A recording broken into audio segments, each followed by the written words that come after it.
வெங்காயத்துக்கு வந்த சோதனை.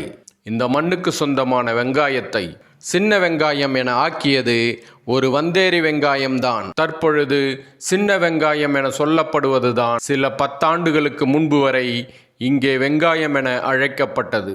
அந்த நேரத்தில்தான் பெல்லாரியிலிருந்து பெரிய அளவில் ஒரு வெங்காயம் வந்து இங்கே கடை விரித்தது.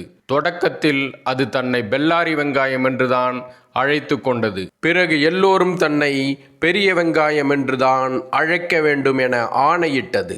அதன் பிறகு வெங்காயம் என்றால் இங்கே நான் தான் என தனக்குத்தானே பிரகடனம் செய்து கொண்டது. இந்த மண்ணின் வெங்காயம் சின்ன வெங்காயமாகி போனது. இந்த வெங்காய வரலாறு போன்ற நிகழ்வு பல ஆண்டுகளுக்கு முன்பே இந்த மண்ணில் நிகழ்ந்திருக்கிறது. அப்பொழுதும் ஒரு பெரிய வெங்காயம் இங்கே வந்து நம் தாத்தன்களையும் அப்பன்களையும் சாம்பார் வெங்காயங்களாக்கிவிட்டு தன் ராஜாங்கத்தை இங்கே கட்டமைத்தது.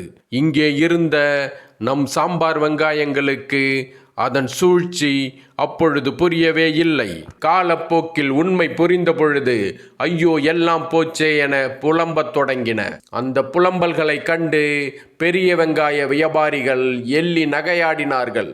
அப்போதுதான் புரட்சி கொடி ஏந்தி வந்தான் ஒருவன். அந்த பெரிய வெங்காயத்தை தோலுரித்து கதற அடிக்கத் தொடங்கினான். அதை கண்டு மிரண்டு போன பெரிய வெங்காய வியாபாரிகளோ வியாபாரம் படுத்து விடுமோ என கண்ணீர் சிந்த தொடங்கிவிட்டார்கள். தமிழ் அதிகாரம்